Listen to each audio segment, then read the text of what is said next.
The U.S. Agency for Global Media is a critical pillar of America's soft power.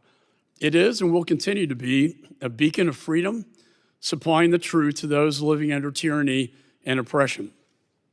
USAGM funds critical entities including the Voice of America, Radio Free Europe, and Radio Free Asia, as well as the Middle East Broadcasting Network. These are the radio stations and news outlets that fight propaganda, pushed by state-controlled media under the iron fist of dictators and despots like Putin, the Ayatollah, and Chairman Xi. They've shined a spotlight on the war crimes of Putin. They've even broadcast this committee's work. And like our report on the origins of COVID in China, they played a critical role in translating that report into Mandarin and sending it all across mainland China. But for all the good USAGM is capable of, there remain serious problems with how it's being managed.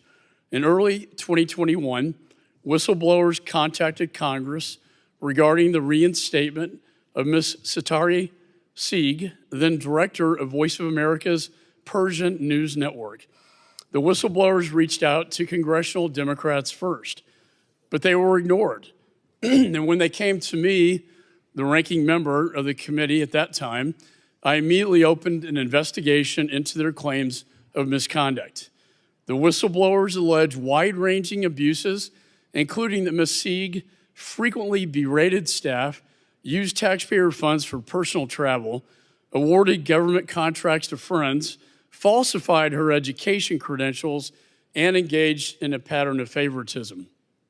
Additionally, this committee worked very closely with the French embassy, which informed this committee back in 2021 that Ms. Sieg did not attend the prestigious Sorbonne as she had claimed, and she does not hold a PhD or an equivalent.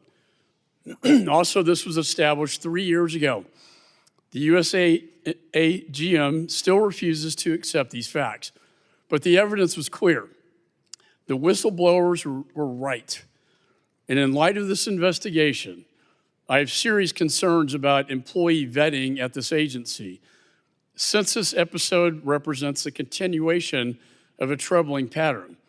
But I want to be clear, poor HR decision-making by senior officials does not overshadow the important work being done by their subordinates, nor does it cast doubt on the important mission of this agency. Look no further than Radio Free Europe. Radio Liberty is a shining example of how these outlets should function. I'd also like to commend Mr. Steve Kappas, who is here today, on the work that you've been doing, sir. Journalists working for these outlets are incredibly brave. Some have served time in prison for simply telling the truth. Many of them have fled the oppression of their homeland to report on the tyranny of governments. They can't tell their family where they are or what they are doing for fear of reprisal. What the Sieg investigation has shown is that these journalists' courage is undermined by internal dysfunction at the agency. The U.S. Agency for Global Media must serve as the voice of what Ronald Reagan called the shining city on a hill.